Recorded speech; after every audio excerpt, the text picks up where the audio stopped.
The year is 2025. The war in Ukraine grinds on. Its shadow stretches long and dark across Eastern Europe. It touches lives far beyond the front lines. Daily reports speak of devastation. They tell of lost homes and shattered communities. The human cost is immense, a grim tally that continues to rise. This conflict is not merely a regional dispute. It has become a stark reminder of the fragility of peace in the 21st century. The world watches, holding its breath, caught between hope for resolution and fear of further escalation. Every diplomatic maneuver, every battlefield shift sends ripples across the globe, affecting economies, alliances, and the very sense of international stability. Volodymyr Zelensky remains a central figure in this unfolding tragedy. Once an actor, now a wartime president, he has become a global symbol of defiance. His leadership has rallied a nation against a formidable aggressor. He speaks with the voice of a people fighting for their existence. His refusal to yield, his passionate appeals for support, have resonated deeply in many capitals. Yet the immense burden of guiding a country through such a brutal conflict is etched on his face. He navigates a treacherous path, balancing military necessity with the desperate need for a just and lasting peace, all while confronting the harsh realities of international politics and the limits of external aid. Donald Trump, now back in the White House, brings his own distinctive style to this crisis. His first term was marked by unconventional approaches to foreign policy. He often challenged established norms and alliances. His return to power has injected a new level of unpredictability into the international response to the war. Trump views himself as a deal-maker, uniquely capable of forging agreements where others have failed. He has signaled a strong desire to end the conflict, but his methods and his ultimate objectives remain subjects of intense speculation, and for many, considerable concern. His past interactions with both Russia and Ukraine add layers of complexity to his current diplomatic efforts. The intersection of these two leaders, Trump and Zelensky, against the backdrop of Vladimir Putin's relentless war, creates a volatile dynamic. The stakes could not be higher. For Ukraine, it is a matter of national survival and sovereignty. For Europe, it is a test of its unity and its ability to defend its eastern flank. For the United States, it represents a challenge to its global leadership and its commitment to democratic values. The path forward is fraught with peril. The decisions made in the coming months will shape not only the future of Ukraine, but also the contours of the global order for years to come. In mid-May 2025, President Donald Trump launched a flurry of diplomatic activity. He seemed determined to take center stage in the quest for peace. On May 19th, he held separate, crucial phone calls. One was with Russian President Vladimir Putin. The other was with Ukrainian President Volodymyr Zelensky. These conversations were not mere pleasantries. They were direct, high-stakes interventions. Trump, ever the optimist in his public pronouncements, described his call with Putin as having gone very well. He projected confidence that a breakthrough was imminent.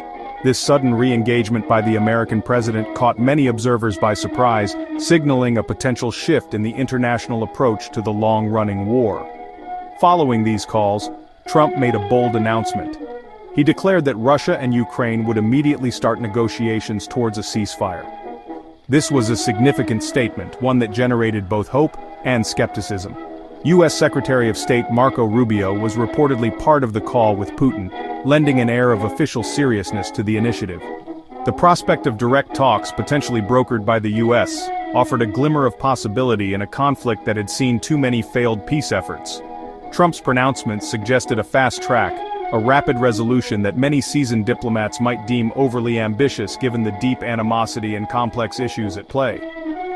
Trump's approach is characteristic of his political persona. He thrives on bold gestures and personal diplomacy. He clearly believes he can succeed where others have faltered, cutting through bureaucratic inertia and traditional diplomatic channels. Ending the war in Ukraine could become a defining legacy of his current term. He has often spoken of the conflict in terms of a deal to be made, a transaction where all parties could, in his view, find some benefit. This transactional approach, however, often sits uneasily with the profound issues of sovereignty, justice, and national identity that are at the heart of the Ukraine war, raising questions about the substance of any potential agreement. The initial global reaction to Trump's diplomatic offensive was predictably mixed. Some capitals expressed cautious optimism, welcoming any effort to silence the guns. Others voiced deep unease. There were fears that Trump, in his eagerness for a deal, might pressure Ukraine into concessions that would compromise its long-term security or territorial integrity. European allies publicly supported the idea of talks but privately harbored anxieties about being sidelined or about the sustainability of any peace brokered primarily on Trump's terms.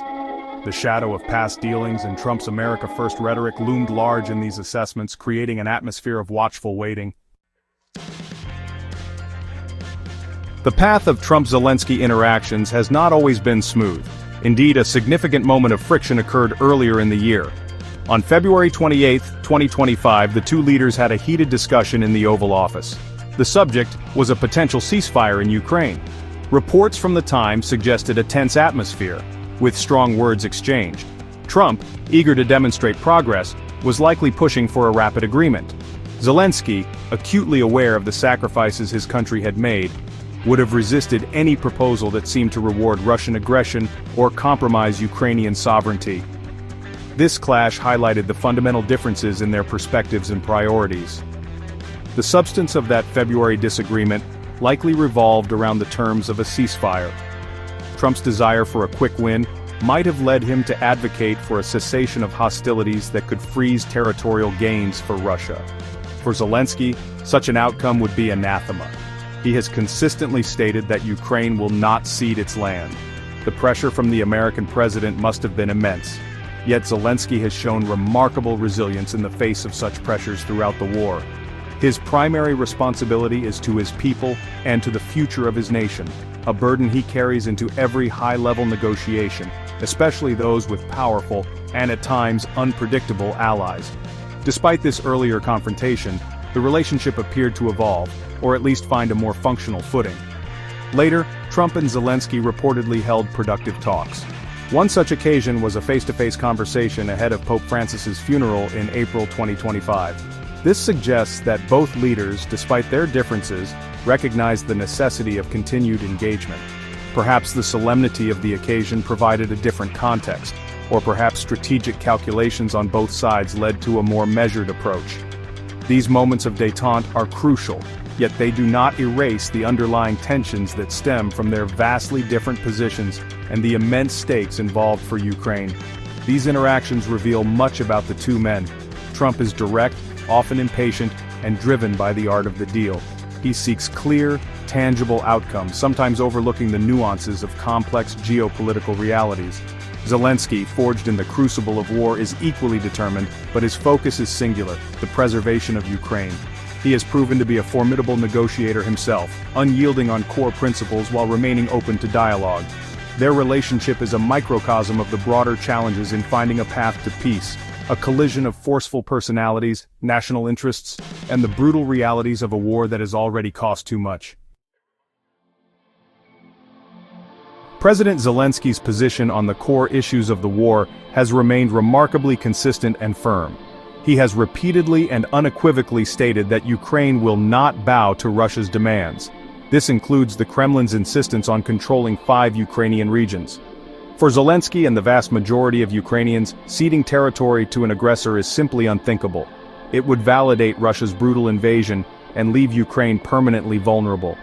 This unwavering stance forms the bedrock of his negotiating position, a line in the sand drawn with the blood and sacrifice of his people. It is a message he delivers with conviction on every international stage. His resolve is only hardened by Russia's continued aggression. Following a particularly devastating Russian assault in May 2025 involving 355 drones and 9 cruise missiles, Zelensky's response was defiant. He asserted that Russia could only be constrained by force. He reiterated his calls for increased international sanctions against Moscow and for more robust military aid for Ukraine. His statements reflect a grim reality. For Ukraine, peace cannot come at the price of surrender. It must be a peace rooted in justice and security, one that ensures Russia cannot repeat its aggression in the future. This belief fuels his demand for tangible international pressure on the Kremlin. Beyond resisting Russian demands, Zelensky has also put forward his own vision for achieving peace. He has proposed a high-level peace meeting.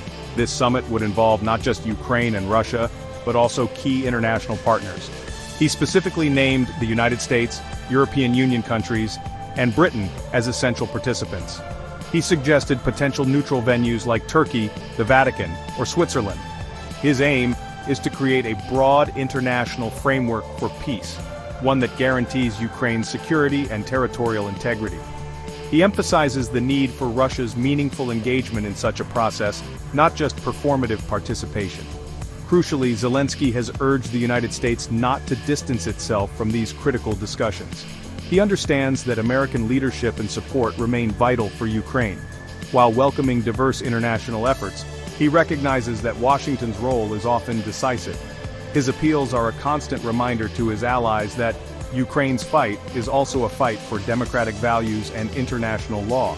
He seeks not just an end to the fighting, but a peace that is sustainable and just, one that respects Ukraine's sovereignty and ensures its place as a free and independent nation in Europe. His diplomatic efforts are as relentless as his country's defense. Section 5. Putin's enigmatic strategy, peace talks and power plays. Vladimir Putin, from his vantage point in the Kremlin, has sent mixed signals regarding peace. On one hand, he has indicated Russia's readiness to work on a memorandum for peace. He has spoken of discussing compromises.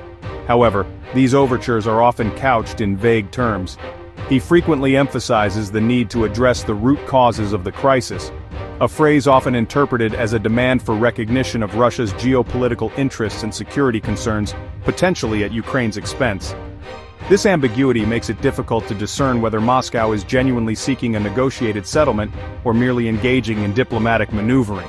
Contacts between Russian and Ukrainian negotiators have reportedly resumed, according to Putin himself. He described his May 19 phone call with President Trump as informative and frank. He even expressed gratitude for U.S. support in restarting these negotiations. This seemingly cooperative stance contrasts sharply with Russia's actions on the battlefield. The continuation of fierce fighting and attacks on civilian infrastructure raises serious questions about the sincerity of Moscow's peace rhetoric. It is a familiar pattern, talk of peace accompanied by acts of war, designed perhaps to pressure Ukraine and sow division among its allies. The dissonance between words and actions was starkly highlighted by President Trump himself. Following an extensive Russian aerial assault on Ukraine in late May 2025, Trump publicly called Putin absolutely crazy. He stated, "He's killing a lot of people. I don't like it at all." This uncharacteristically harsh criticism from Trump, who has often sought a more conciliatory relationship with Putin, underscores the brutal reality of Russia's ongoing aggression. It demonstrates that even those inclined towards dialogue can be shocked by the Kremlin's willingness to inflict widespread suffering, even while its diplomats speak of peace. This duplicity fuels widespread skepticism about Putin's ultimate intentions. Many analysts suspect he might be trying to buy time to regroup his forces, time to consolidate control over occupied territories, time to exploit any potential weakening of Western resolve. The Kremlin is adept at using negotiations as a tool of warfare, a way to achieve strategic objectives without necessarily committing to genuine compromise. Therefore, while any diplomatic opening must be explored, it must be approached with extreme caution and a clear understanding of Russia's long-term strategic goals and its history of broken promises. Section 6. The Global Stage Allies, Anxieties and Shifting Sands. Beyond the direct interactions of Trump, Zelensky and Putin, the broader international context is crucial. Within the U.S. administration, there are signs that patience with the prolonged conflict might be wearing thin, as some reports suggest. While Secretary of State Marco Rubio participated in the Trump-Putin call, signaling official engagement, the prospect of diminishing American support casts a long shadow over Ukraine's future.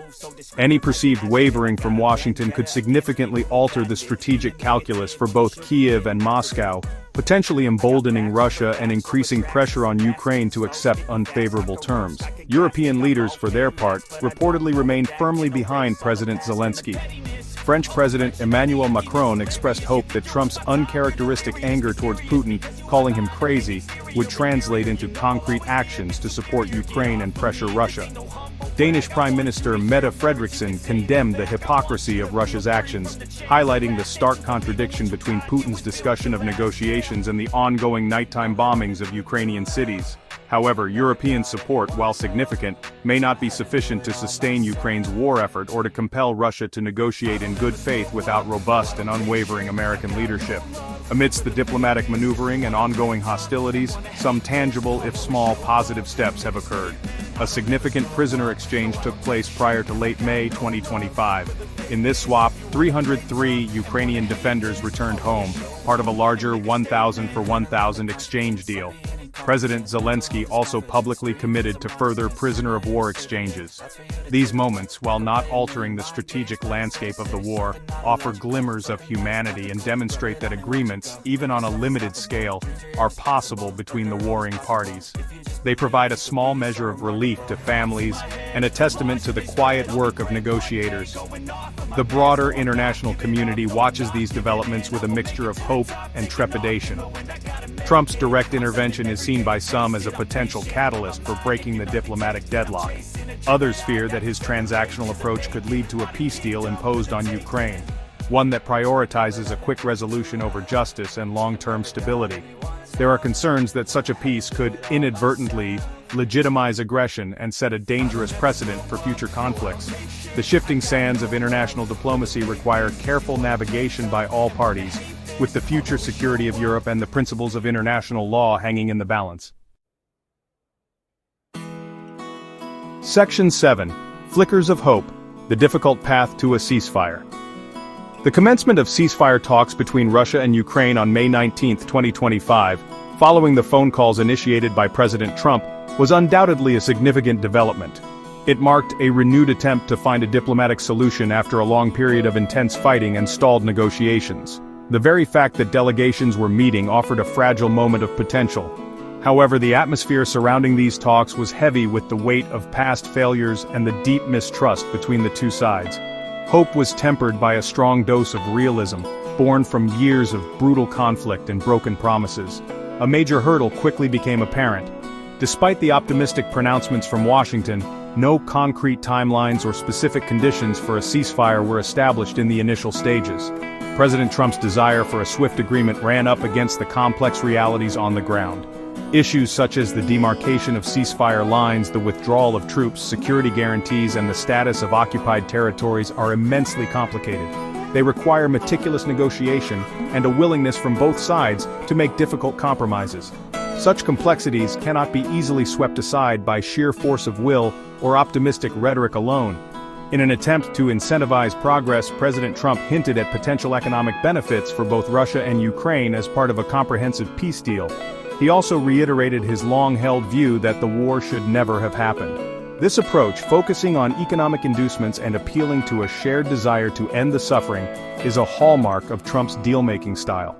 He seeks to create a scenario where all parties perceive some advantage in reaching an agreement.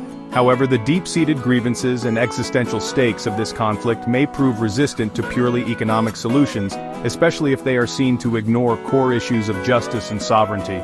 Despite these efforts, a pervasive skepticism clings to the peace process. Critics, particularly in Ukraine and among some of its staunchest allies, remain deeply wary of Putin's intentions. There is a persistent fear that Russia is not genuinely committed to a fair and lasting peace, but is instead using the talks as a tactical maneuver. The Kremlin might be seeking to buy time to rearm, to sow discord among Ukraine's supporters, or to legitimize its territorial gains. More discussions, likely protracted and difficult, are anticipated before any significant pause in the fighting can be achieved, let alone a comprehensive peace settlement. Section 8. The Vatican Gambit, a moral appeal in a brutal war. In his characteristic style of thinking outside conventional diplomatic boxes, President Trump suggested an unusual venue for potential high-level peace talks, the Vatican. He proposed that Pope Leo XIV, a plausible successor given Pope Francis's reported passing in April 2025, could host discussions. This was a surprising move, injecting a distinct moral and spiritual dimension into the typically secular realm of conflict resolution. The choice of the Vatican City, a sovereign entity with a long history of quiet diplomacy and peace advocacy, was clearly intended to signal a different kind of negotiation, perhaps one appealing to higher principles. The involvement of a figure like the Pope and an institution like the Vatican could offer certain symbolic advantages. The Holy See is generally perceived as a neutral actor, driven by humanitarian concerns rather than geopolitical interests. Pope Leo XIV, like his predecessors, would likely emphasize themes of reconciliation, forgiveness, and the sanctity of human life. Such a moral framework could, in theory, create a more conducive atmosphere for dialogue, encouraging parties to look beyond their immediate strategic aims. For Trump, it might also have been a strategic choice, lending an air of gravitas and moral authority to his peace initiative. President Zelensky, for his part, has indicated an openness to various international mediators and venues. He has mentioned Turkey, the Vatican, or Switzerland as potential hosts for a comprehensive peace summit. His primary concern appears to be less about the specific location and more about the effectiveness and fairness of the process. If the Vatican could provide a platform for genuine and productive negotiations that respect Ukraine's sovereignty and territorial integrity, it is likely a proposal Kyiv would seriously consider. The key for Ukraine is that any such talks lead to a just outcome, not merely a cessation of hostilities that rewards aggression. However, the practicalities and limitations of involving the Vatican as a primary mediator in such a complex and violent conflict are significant. While moral suasion can be a powerful force, it often struggles to overcome entrenched national interests and deep-seated historical grievances. The Vatican's diplomatic corps, while experienced, may lack the specific leverage or resources needed to enforce compliance with any agreements reached. The war in Ukraine is rooted in hard power politics, territorial ambitions, and security dilemmas that may prove resistant to purely moral appeals, no matter how eloquently articulated by Pope Leo XIV. Section 9. The Unsettled Finale, Navigating a Precarious Peace. As May 2025 draws to a close, the situation remains extraordinarily fluid and fraught with tension. Diplomatic initiatives are in motion, spearheaded by President Trump's energetic, if unorthodox, efforts. Yet, the roar of artillery and the wail of air raid sirens continue to provide a grim soundtrack across Ukraine. The world is watching a critical juncture, where the promise of negotiation coexists uneasily with the persistent violence of war. This is not a simple, clear-cut path to peace. It is a treacherous landscape filled with potential pitfalls and false summits. The so-called final showdown is less a single event and more an arduous ongoing process. The central challenge lies in reconciling vastly different and often diametrically opposed objectives. President Trump seeks a deal, a tangible foreign policy victory. His approach is often transactional, focused on achieving an agreement that he can present as a success. President Zelensky, however, is engaged in an existential struggle for his nation's survival and sovereignty. For him, peace cannot come at the cost of territorial integrity or future security. And President Putin's intentions remain shrouded in strategic ambiguity, his talk of compromise undermined by continued aggression. This unstable triangle of motivations makes a sustainable resolution incredibly difficult to achieve. Several potential scenarios loom on the horizon. A Trump-brokered peace agreement is possible, but its terms would be critical. Would it be a just peace or one that merely freezes the conflict, leaving Ukraine vulnerable and Russia unpunished? There is a significant risk that an imposed peace, driven by a desire for speed, could unravel quickly or sow the seeds of future conflict. Alternatively, the negotiations could become protracted, a long, grinding affair with no clear end in sight, while the war continues in fluctuating intensity. And the ever-present danger of escalation, through miscalculation or deliberate action, cannot be dismissed. Ultimately, the future of Ukraine, and indeed the broader security architecture of Europe, hangs precariously in the balance. The efforts of Trump, Zelensky, and other international actors in the coming weeks and months will be decisive. The quest for peace is paramount, but it must be a peace founded on principles of justice, international law, and respect for national sovereignty. Anything less would be a betrayal of Ukraine's immense sacrifice and a dangerous signal to would-be aggressors worldwide. The final chapter of this tragic conflict is yet to be written, and its implications will resonate for generations.